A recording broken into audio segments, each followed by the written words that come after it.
Olá, tudo bem? A partir de agora começa mais um Universiência, um programa feito por TVs e instituições públicas de ensino superior nordestinas. Aqui a gente mostra a importância das produções científicas do Nordeste e como elas têm transformado a vida das pessoas. Vamos ver agora quais pesquisas iremos conhecer no programa de hoje. Pesquisadores da Universidade Federal do Ceará desenvolveram um aplicativo para contar a história de uma antiga igreja da capital cearense utilizando a inteligência artificial. Estudo feito por cientistas da Universidade Federal de Pernambuco é capaz de detectar adulteração de azeite, com o objetivo de proteger consumidores de práticas fraudulentas. Veja também, cientistas da Universidade Estadual do Sudoeste da Bahia, campus de Jequié, analisam a eficácia da atividade física para melhoria de sintomas depressivos em idosos. E ainda, vamos relembrar uma pesquisa da Universidade Federal Rural do Semiárido, no Rio Grande do Norte, que trabalha com o melhoramento genético das abelhas rainhas. Tudo isso e muito mais você confere agora no Universiência.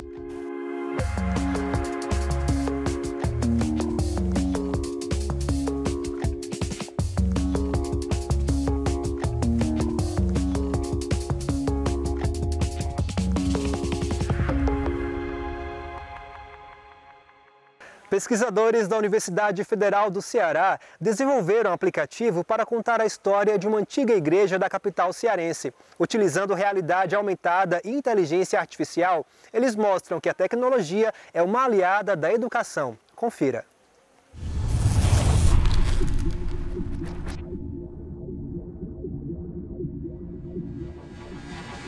Uma capela simples em meio aos prédios cada vez mais altos da orla da capital cearense. Essa é a igreja de São Pedro dos Pescadores, que resiste ao tempo e à modernização do bairro Mucuripe, em Fortaleza. Ainda no século XVIII, ela era apenas uma pequena cabana dedicada a Nossa Senhora da Saúde e erguida como forma de agradecimento ao controle milagroso de uma peste que atingiu a vila de pescadores. A capela foi engolida pelas dunas e reconstruída em 1852, aqui mesmo, onde está até hoje. Um centro religioso, comunitário, político e também social. A igreja de São Pedro dos Pescadores foi tombada e virou patrimônio cultural de Fortaleza.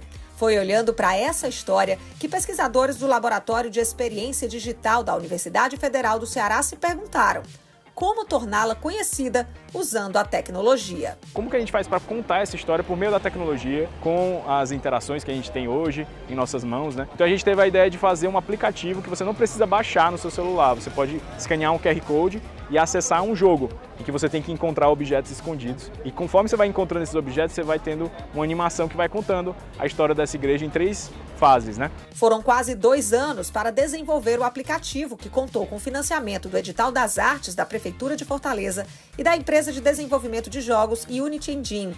A ideia é levar para o usuário uma experiência de realidade aumentada.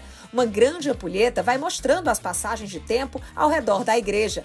Uma das preocupações dos pesquisadores foi deixar a interface intuitiva. Desde o início nesse processo a gente pensou sobre a UX, né? Que é a User Experience, né? A experiência do usuário. Então a gente analisa como é que o usuário vai usar a experiência, né? Como é que ele vai passar pelo uso do tempo, né? E a gente pensa os caminhos que ele vai percorrer e a gente tenta otimizar esses caminhos para que ele tenha a melhor experiência possível durante o uso. Na modelagem 3D e nas animações, os desenhos foram inspirados no pintor e desenhista cearense Raimundo Sela, que em sua obra retratou também os pescadores. A gente começa sempre com desenhos, né? A gente teve vários desenhos, várias ideias foram feitas para a gente chegar num storyboard que fizesse sentido e que passasse a história que a gente queria da forma que a gente queria. Eu fui no Malk e a gente viu as obras do Raimundo Sela e aí a gente discutiu com o Diego também, que ficou a parte da direção geral, e percebendo por que a gente não trabalha com ele também. A estética das pinturas do Raimundo Sela, que são pinturas a óleo, né? São pinceladas e tal. O Thiago, ele meio que empurrou isso pra gente, então a gente começou a trabalhar em cima de todo esse processo. Sabe? 12 pessoas estiveram envolvidas no projeto Luzes do Tempo, entre professores e alunos de vários cursos da UFC. O Renato é estudante de engenharia de computação e conta que um dos desafios foi programar a interação do usuário com o aplicativo. A parte mais complexa é a parte de fazer com que não seja só um vídeo, seja algo interagível mesmo. Que aí eu preciso mexer um pouco mais na programação e fazer o reconhecimento do que é o toque na tela, em que ponto foi que ele tocou. Acredito que fosse a parte mais complicada mesmo. Outro diferencial do aplicativo é a música utilizada, toda feita com inteligência artificial. Primeiro a gente tinha escolhido usar músicas com maracatu cearense e tal, mas a gente esbarrou na questão do direito autoral, então a gente passou a trabalhar com a inteligência artificial para gerar músicas. São músicas que elas lembram muito uma música mais regional, mas também com um toque de brasilidade que a gente não poderia perder, porque essa experiência não vai ser acessada só por cearenses e fortalezenses, ela vai ser acessada por qualquer um que passar pela beira-mar. O QR Code que dá acesso ao aplicativo fica neste mobiliário, desenvolvido em parceria com o artista Narcélio Grude e instalado em frente à igreja de São Pedro dos Pescadores. A gente optou por fazer um aplicativo que se chama Web AR, que é Augmented Reality na web, que é por meio do 3G, do 4G, do 5G, a pessoa pode acessar essa experiência de realidade aumentada. E isso é o futuro, né? Daqui a pouco essas experiências elas vão estar no nosso óculos, vão estar permeadas no nosso cotidiano. E a gente entende realmente que a educação ela pode ser realmente uma educação cotidiana, né? Uma educação informal que acontece nos nossos espaços cotidianos. No próximo bloco, você vai ver que um estudo de pesquisadores de Pernambuco foi capaz de detectar adulterações em azeite. O intervalo é rápido, a gente volta já já.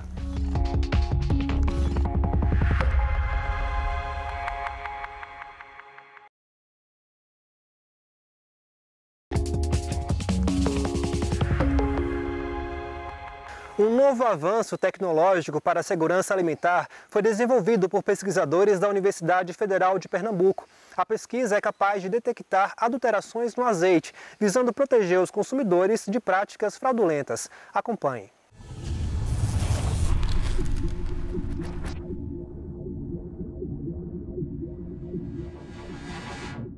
Bem, nós identificamos o alto custo do azeite e vários relatos de problemas de adulteração.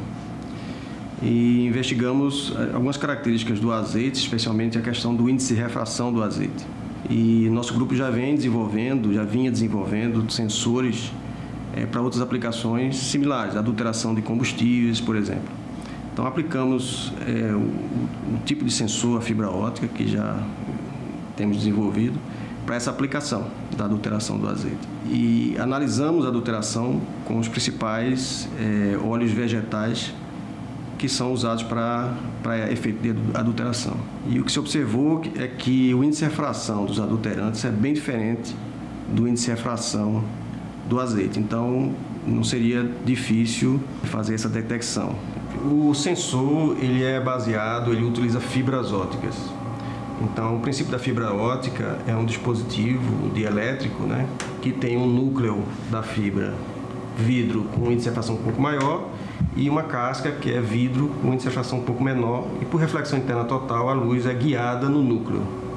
Mas para que a luz entre em contato com o meio externo e consiga sentir as propriedades do meio externo, no caso o azeite que a gente vai pingar na fibra óptica, a gente tem que remover parte dessa casca para que o material que a gente está analisando, no caso é o azeite, se aproxime do núcleo onde está passando a luz. Então, o processo de remoção de parte da casca para dar acesso da luz ao meio externo é um processo que é feito nessa máquina aqui. E a ideia da inovação por trás desse projeto é que a gente, no momento da publicação do artigo, a gente não tinha encontrado nenhuma solução, nenhum outro trabalho que utilizasse esse tipo de solução para fazer a medição do índice de refração do azeite, para pegar a falsificação ou contaminação também, é um viés importante. Então, além disso, a gente também utiliza uma tecnologia que à primeira vista é mais complicada, que é o polimento mecânico. Outros autores na literatura usam, por exemplo, o polimento químico e tal, mas uma vez que a gente tenha dominado essa técnica, ela vira um processo muito mais rápido e barato. Então, o sensor lá no final, ele vai ser um sensor muito mais acessível, né?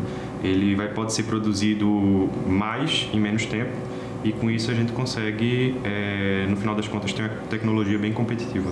E o processo ele é mais sustentável do ponto de vista ambiental, né? Porque não usa ácido, né? Então o processo é todo seco.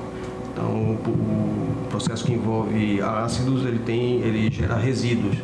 Então esse é um processo mais ambiental.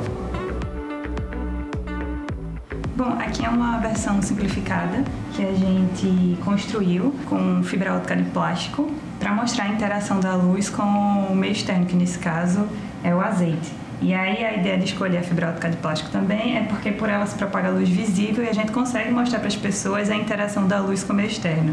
O experimento é feito basicamente pingando o azeite em cima dessa região sensora. E a gente faz todo o controle da mistura de azeite com óleo para gerar a adulteração em porcentagens definidas, e com isso a gente consegue perceber, através desses LEDs aqui, se o azeite é adulterado ou não. Ele vai piscar em verde quando o azeite for puro e em vermelho quando ele não for. Então esse equipamento, esse protótipo que a gente vem desenvolvendo, ele tem uma dupla funcionalidade, mas principalmente para os órgãos de fiscalização e controle de saúde pública, né? O Ministério da Agricultura, por exemplo, que faz fiscalização nos pontos de venda da qualidade do azeite comercializado. O fiscal teria condições de fazer uma primeira análise in loco, imediata, e a partir dessa análise ele já ter uma condição de autuar ou fazer uma confirmação daquele produto adulterado ou não, num laboratório com a outra técnica. Boa parte da nossa instrumentação ela é produzida de forma industrial, né? São equipamentos que a gente adquire, mas uma parte significativa dela é toda projetada e fabricada aqui na UFPE. Então toda a parte de estrutura, o próprio software que a gente utiliza, tudo é planejado e feito sob demanda. Isso faz com que o nosso processo produtivo ele seja muito mais econômico, eficiente. Então a gente basicamente não chega a gerar grandes resíduos para descarte, nosso processo é limpo. E isso é bem impactante, principalmente quando se compara com processos que a gente encontra em outros centros de pesquisa que se utilizam de corrosão química.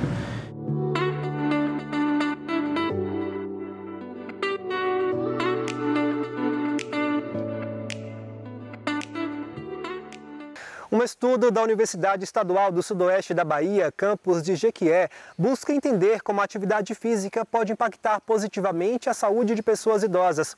A pesquisa também analisa os impactos dessas mesmas atividades na saúde mental dessa parcela da população.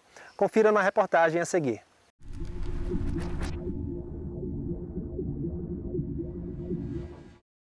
O crescimento populacional e o envelhecimento dos brasileiros desafiam o poder público a buscar ações mais efetivas para melhorar a qualidade de vida dos idosos, que são naturalmente afetados por obstáculos físicos e mentais. A prática de atividades físicas pode ser uma grande aliada na promoção da saúde dos idosos, principalmente na redução de sintomas depressivos, muito comuns nesse público. Foi isso que mostrou um estudo piloto realizado no programa de pós-graduação em Educação Física da UESB de Jequié. O estudo foi feito pela pesquisadora Ariane França e analisou a eficácia de um programa de atividades físicas em 30 idosos acima de 60 anos, cadastrados em postos de saúde da cidade.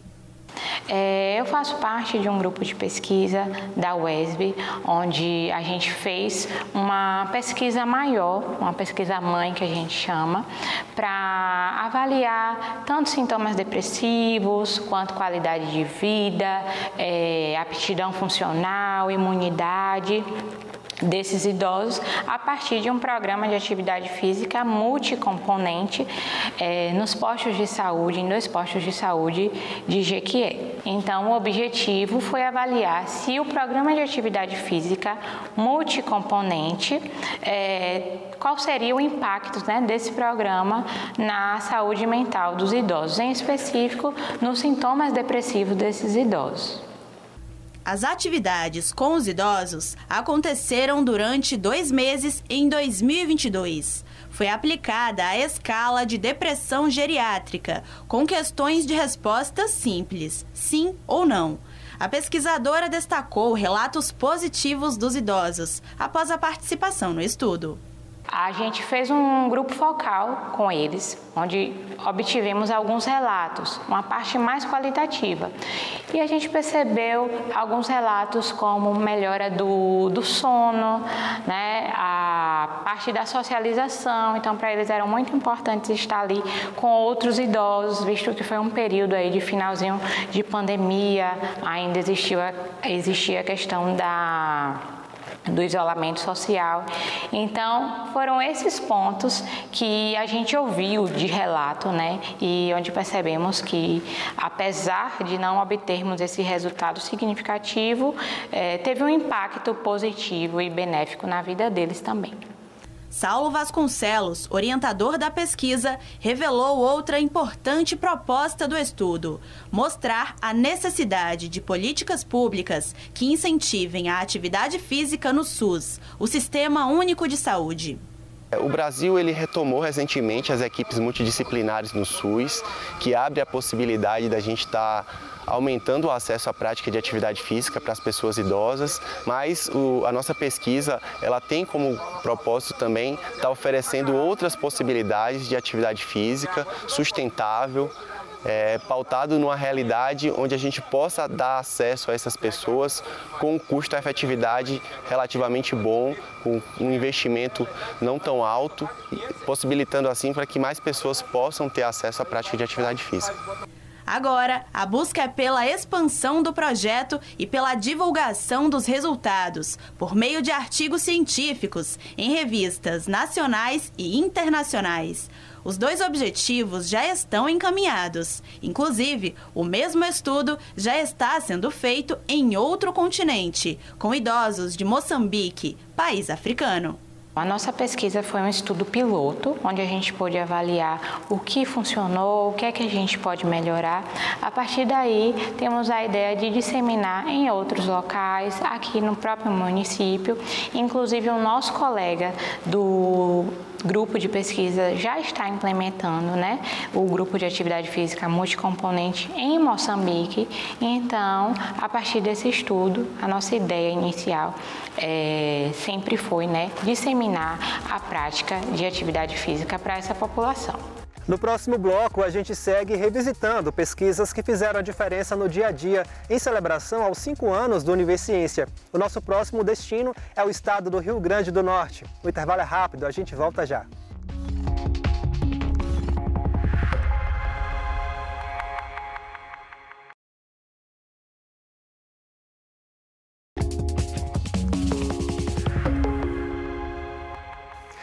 Em Mossoró, no Rio Grande do Norte, a Universidade Federal Rural do Semiárido trabalha com a produção de abelhas rainha. A pesquisa com o Banco de Rainhas é voltada para o melhoramento genético de abelhas conhecidas como africanizadas. A prática de introduzir essas abelhas geneticamente melhoradas pode aumentar em até 40% a produção de mel das colmeias.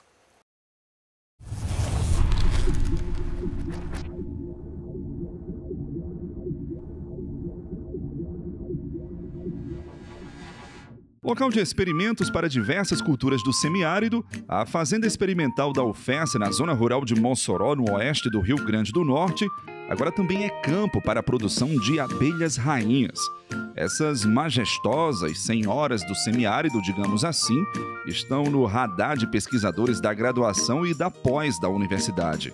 São pelo menos 30 estudantes envolvidos nas pesquisas.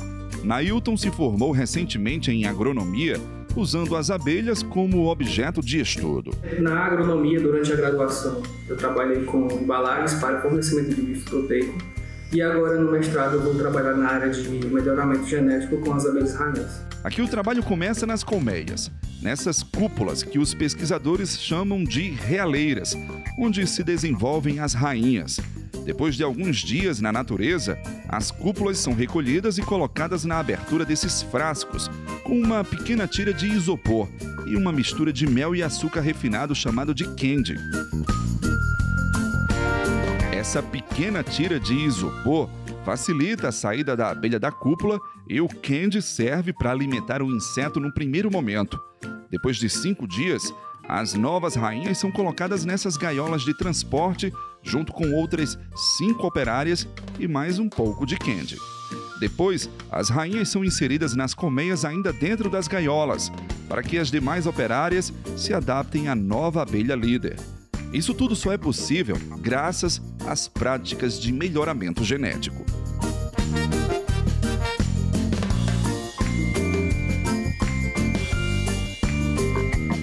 Dentro dessa área da apicultura existe uma diferença entre seleção genética e programa de melhoramento genético. Um programa de melhoramento genético é mais amplo, envolve várias etapas, sendo a mais importante a seleção de abelhas matrizes para a formação de um banco de rainha. É isso que os pesquisadores estão fazendo na universidade. Uma seleção genética você envolve uma característica só. Você vai se basear na performance desses, vamos dizer aqui no caso da gente aqui das abelhas, e pode ser uma seleção massal. O que é uma seleção massal? Você tem um universo, um plantel de colmeias e você vai selecionar o que mais produz. Um programa, ele é mais amplo, ele demora mais tempo e também é mais oneroso e custoso, inclusive para a manutenção. Lucas é aluno do doutorado do Programa de Ciência Animal da UFESA.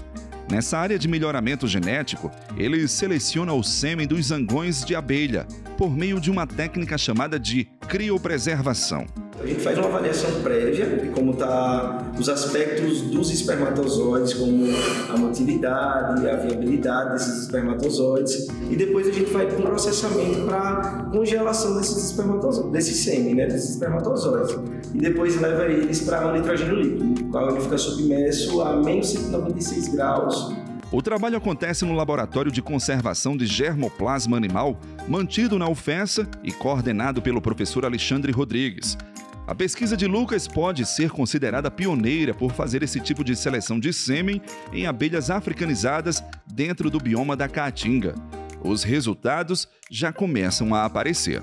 Durante o mestrado do Lucas, nós fomos investigar a parte reprodutiva dos machos dos zangões de abelhas, no intuito de a gente caracterizar o sêmen desses animais e verificar se existiam diferenças em relação ao período seco e período chuvoso. E de fato a gente observou que durante o período seco existe uma queda de qualidade espermática nesses animais, uma queda bastante significativa que se reflete numa menor capacidade de fertilidade. E dando continuidade a esse trabalho, para tentar resolver essa problemática, nós iniciamos os experimentos de doutorado do Lucas, que correspondem justamente à tentativa de formação de um biobanco, onde a gente vai criopreservar o sêmen desses zangões, no intuito de, no futuro, utilizar esse sêmen para a inseminação artificial de rainhas, para que a gente tenha, então, um aumento de produtividade das abelhas também no período seco. Esse trabalho no laboratório e no campo reflete a necessidade de selecionar novas rainhas para a produtividade da colmeia, o que, consequentemente, pode aumentar a produção de mel para o apicultor.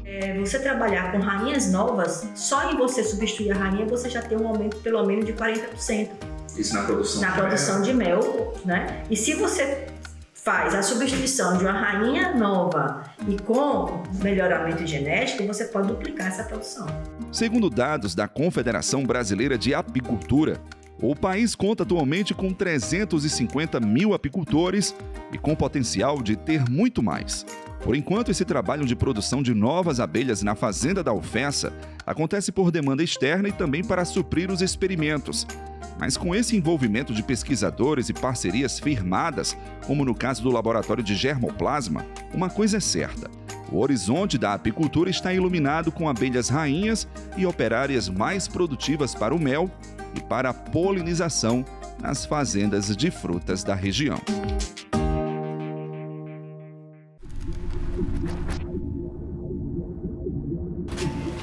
Olá, uma honra muito grande estar aqui mais uma vez no Univerciência, falando um pouco sobre as abelhas, né? E o trabalho que a gente desenvolve de pesquisa, ensino e extensão junto ao Núcleo de Capacitação Tecnológica em Apicultura, que é da UFESA. Nós estamos locados na Fazenda Experimental Rafael Fernandes e lá a gente tem um trabalho gigante, né, com as abelhas. Nós continuamos com as pesquisas, mais ainda, né, intensamente, desenvolvendo práticas sustentáveis, verificando, tentando trabalhar ainda com a questão do melhoramento genético para alta produção, resistência a doenças. Então, temos parceria com outros colegas aqui do laboratório ou da universidade, também como o Espaço Asa, também o Laboratório de Reprodução Animal com o professor Alexandre e vários outros parceiros também, o Instituto Sabiá, que tem nos dado um apoio ímpar em vários trabalhos. E agora também estamos começando com um trabalho com a CIT, com o grupo do professor Leonardo, né, o grupo da professora Daniela. Então, a abelha é um bicho interdisciplinar e a gente está aqui para dizer que a gente continua, está aberto aí, inclusive a seleção de novos estagiários. Lançamos o edital hoje. Sempre durante o ano nós abrimos edital para novos estagiários virem, né, e somar com o nosso grupo. O perfil de estagiários e profissionais que se interessam por abelhas, não só na área de agrárias, mas qualquer outra área, como por exemplo a área de exata, nós temos vaga também para isso. E continuando dizendo para vocês que é uma honra de novo estar aqui com vocês e dizer que estamos firme e forte no nosso propósito.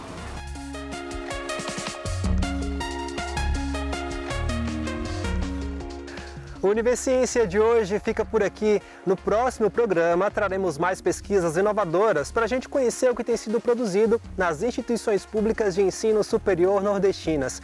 Caso tenha alguma dúvida ou sugestão, envie um e-mail para universiencia@uesb.edu.br que a gente te responde em um próximo programa. Muito obrigado pela sua companhia. Até mais!